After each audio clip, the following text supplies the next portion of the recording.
Porquanto, assim como nos dias anteriores ao dilúvio, comiam e bebiam, casavam e davam-se em casamento, até o dia em que Noé entrou na arca. E não perceberam senão quando veio o dilúvio e os levou a todos. Assim será também a vida do Filho do Homem. Então 2 estarão no campo, um será tomado e deixado o outro. 2 estarão trabalhando no moinho, uma será tomada e deixada a outra. Porquanto vigiai, porque não sabeis que dia vem o nosso Senhor. Mas considerai isso: se o pai de família soubesse a que hora viria o ladrão, vigiaria e não deixaria que fosse arrombada a sua casa. Por isso ficai também vós apercebidos, porque a hora em que não cuidais, o Filho do Homem virá. Digam todos amém. Amém. Assim seja o Senhor.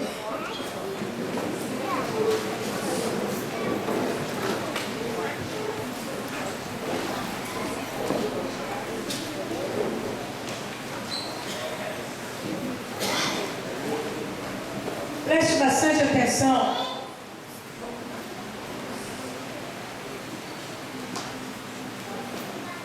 porque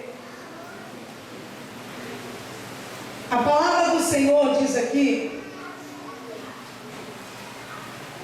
que a vida do Filho do Homem, essa segunda vinda, a qual ele não vai colocar o pé mais nessa terra imunda, ele virá nos ares.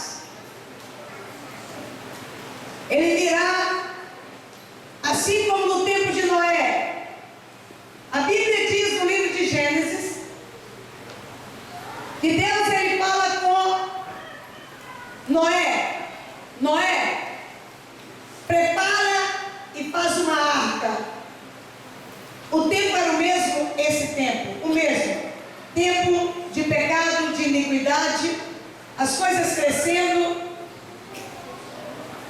Tudo isso que hoje acontecia naquele tempo. O pecado cresceu tanto, a iniquidade subiu tanto, que Deus então decidiu no coração enviar o dilúvio e acabar com toda a raça. Mas ele deu a oportunidade. Ele disse então: Noé, olha, faz a arca e vai convidando pessoas para entrar dentro da arca. E eu fico imaginando Noé construindo uma arca, a arca que o próprio Deus deu a medida, que o próprio Deus estava falando o que era para ele fazer, o que não era. Eu fico imaginando quantas pessoas não achavam que Noé estava doido, quantas pessoas não observavam Noé fazendo uma grande produção e pensando: agora ele endoidou de vez. E eu acredito que Noé estava dizendo: olha, o dilúvio virá.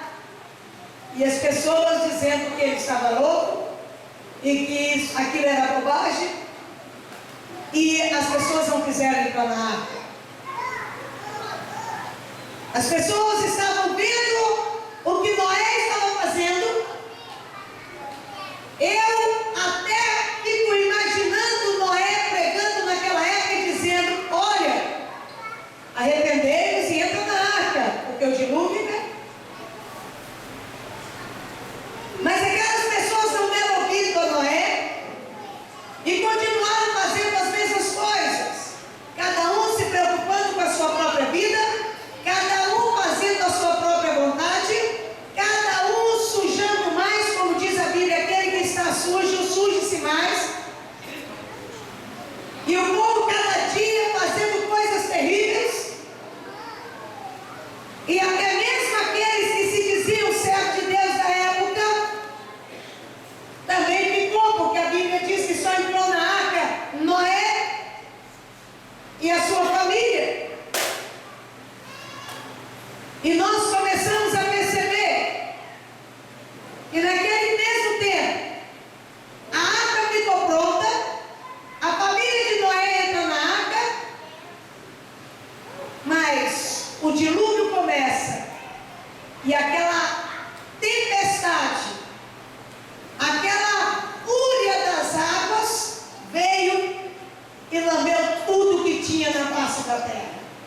e só sobrou, querido. E a palavra de Deus diz assim, que a vida de Jesus, essa segunda vida, que muitos dizem que está demorando, ou que muitos já nem pensam nisso mais, continua sendo a mesma coisa. O pecado está proliferando como células más. As pessoas estão cada dia mais se sujando mais. E muitos de dentro da própria igreja também continuam dentro da igreja, mas no mesmo movimento de vida mundana. E os Noés continuam dizendo, olha, Jesus está voltando, mas muitos continuam da mesma forma dizendo, há tantos anos que está dizendo que ele está voltando, que eu nem sei se ele vai voltar mesmo. Quantas pessoas, até mesmo que dizem crente, que tem medo do fim do mundo, e que com qualquer chuva acha que o mundo está acabando em água, sendo que a própria palavra de Deus diz que isso não vai acontecer mais. Mas por falta de conhecimento, quantas pessoas o Senhor está dizendo, entra para a arca, e entrar dentro da arca significa, entra, vem para Jesus.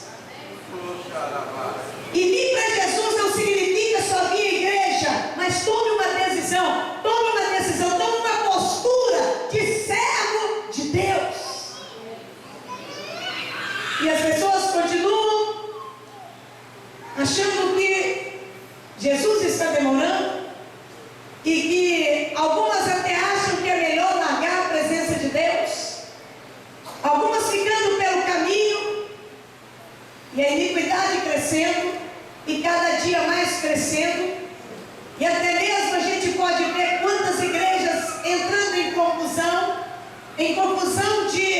da palavra, quantas bobagens ensinadas, quantas pessoas preocupadas com nada.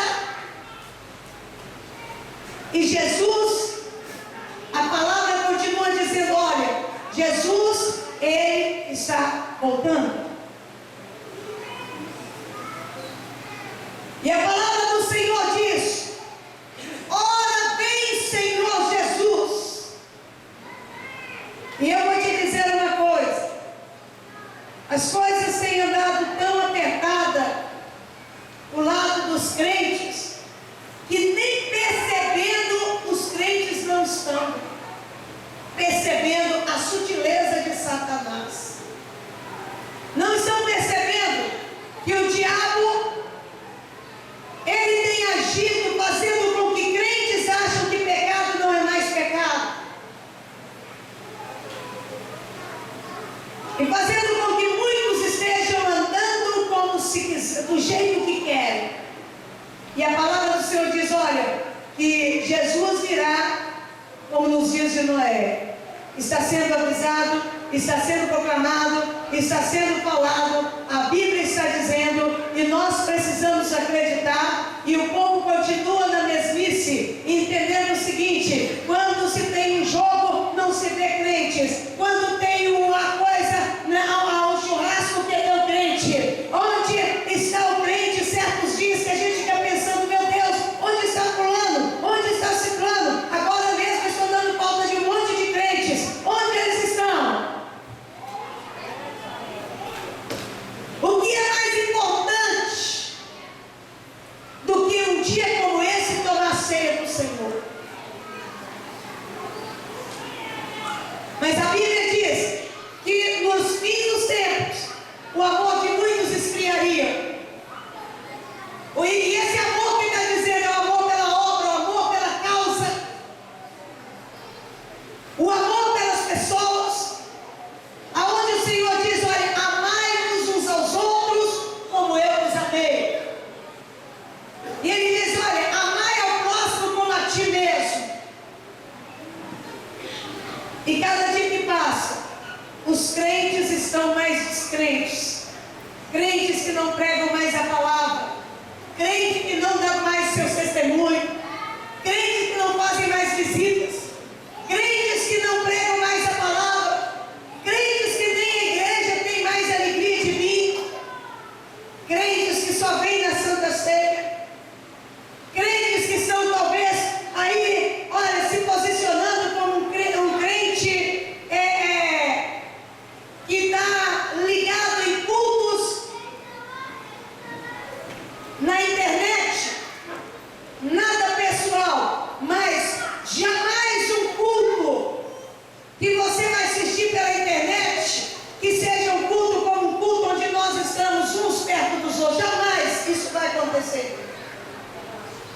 esse ano. Ele que está ali como uma pessoa que Deus está levantando para assumir um papel que é meu e seu. Que está falando a verdade, verdade é verdade, pecado é pecado e acabou.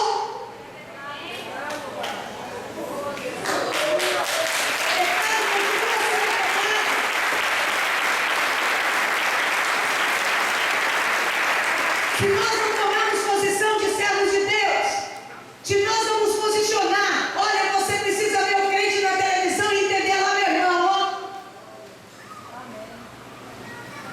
Quando eu vejo o Silas Malafaia, eu sinto orgulho de dizer lá, meu irmão, olha lá, ele é o cara, é o crente mais inteligente. E eu digo lá, meu irmão, mas também quando eu vejo Marcos Feliciano, mesmo que ele tivesse errado, ele continua sendo meu irmão. Quanto mais que ele não está errado, ele está defendendo uma causa que nós todos tínhamos que dar a cara para bater. Aonde a palavra de Deus diz lá em Romanos, nós temos que ler, tem no Apocalipse, tem para todo lado da Bíblia, porque, olha, no céu vai entrar aquele pecador que se arrependeu. E cada vez que um crente, ele fica atrás do muro, ou em cima do muro, sabe o que está acontecendo? Nós estamos perdendo crédito. Sabe o que é uma hora? A hora da igreja se juntar em oração pelo Marcos Feliciano e falar assim, quem tem que sair dali é o diabo. Não é o Marcos Feliciano que vai sair de lá, é o diabo que vai sair, e Deus vai dar força para ele vencer essa causa. Sabe por quê? Porque ele é o nosso irmão que está ali defendendo a causa do Senhor, é aquele que está ali para fazer o papel, o nosso papel.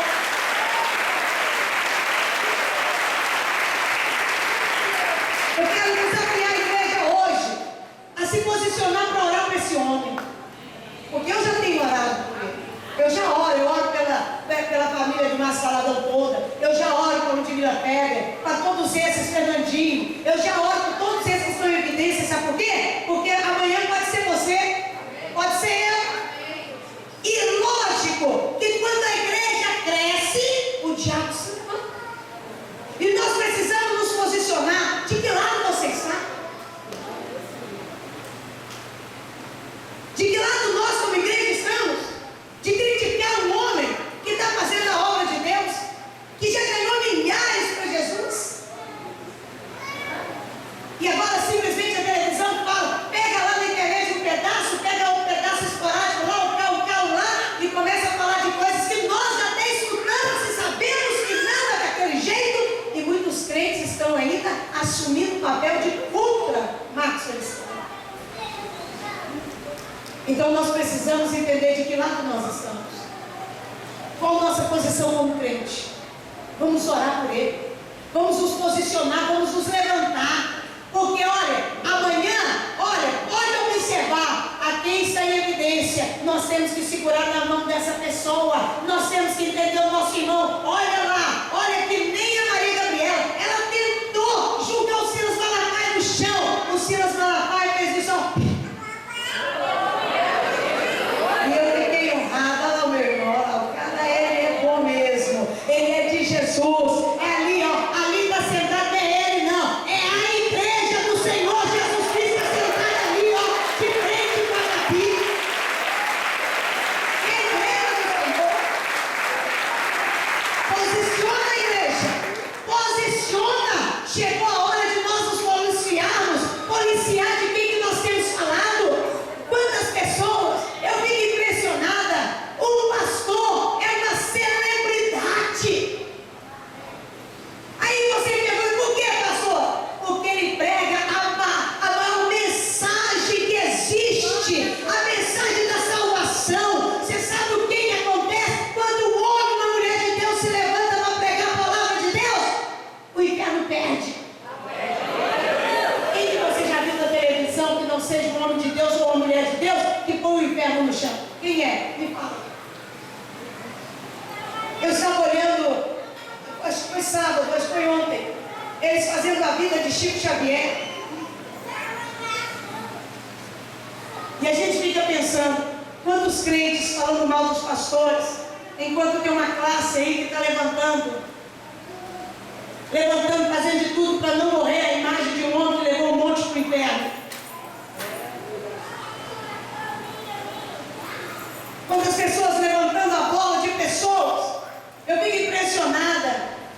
Quando se levanta e abre uma boca desse tamanho para falar que tem que manter a imagem, tem que manter viva a imagem de Cazuza, cara podre. Tem que manter viva a vida de pessoas que levou um monte para as drogas. E as pessoas, elas se dão o luxo de falar de pastor que está fazendo isso para pregar a palavra e levar pessoas para o céu. Nós temos que nos posicionar como igreja. Nós temos que nos posicionar. Nós temos que entrar no papel. Qual é o meu papel diante de Deus? E a Bíblia diz, olha, Jesus virá como o ladrão. Olha o que diz aqui. Mas considerai isso. Se o pai de família soubesse a hora que viria o ladrão, vigiaria. Eu tenho imagem, a pessoa, o ladrão liga para sua casa, amanhã eu vou lá. Aí você fala, que hora? Porque eu tenho que ver que horas para mim sair. É assim que o ladrão faz? A Bíblia diz, olha, mas considerai se o pai de família soubesse a que hora viria o ladrão, vigiaria e não deixaria que fosse arrombada a sua casa. Vigiar e orar e considerar essas coisas. Jesus, ele já falou que ele está voltando. Precisamos vigiar para que o ladrão chamado Satanás não roube de nós a entrada do céu. Precisamos vigiar. Precisamos vigiar para que porta nenhuma da nossa vida esteja aberta para Satanás entrar. E a palavra do Senhor diz aqui, ó, vigiai, porque não sabeis que dia vem o nosso Senhor. Que hora que essa água vai fechar? Eu imagino, você já pensou a hora que a água fechou? Você já pensou a hora que começou aquele dilúvio? Você já pensou a hora que a enchente começou a entrar dentro das casas? Começou a entrar dentro das tendas? Começou a entrar e o povo começou a flutuar dentro d'água? E lembrando de Noé, e Noé já estava lá na arca, e a arca já se foi, porque a água foi levando a arca, e de repente, o que aconteceu com o povo, com a multidão? E assim a Bíblia diz, a arca está aberta, Jesus está voltando. Tire os olhos da terra, tire os olhos das coisas pequenas e coloque os seus olhos nas coisas de Deus. Vigiai para que você não entre em tentação. Vigiai para que você não seja daqueles que, conhecendo Jesus, se prostra diante de deuses falsos.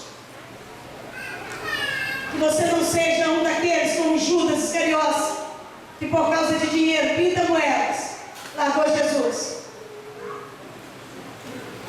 A sujeira do mundo é tão grande como a sujeira do passado.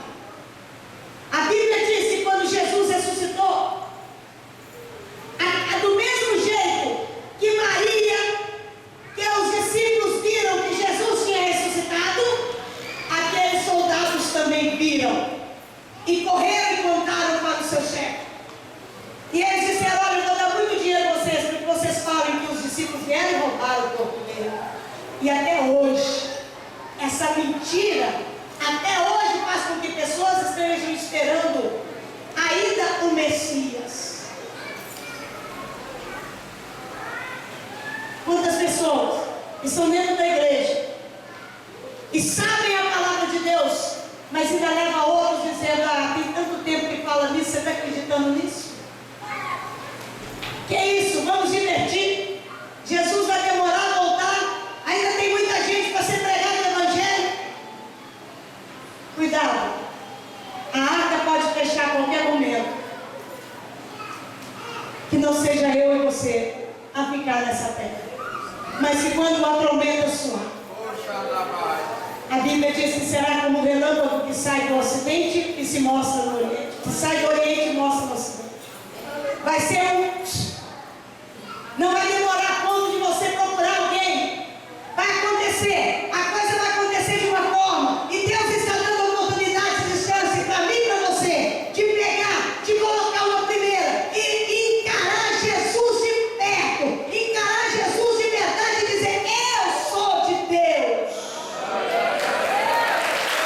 Eu sou de Deus.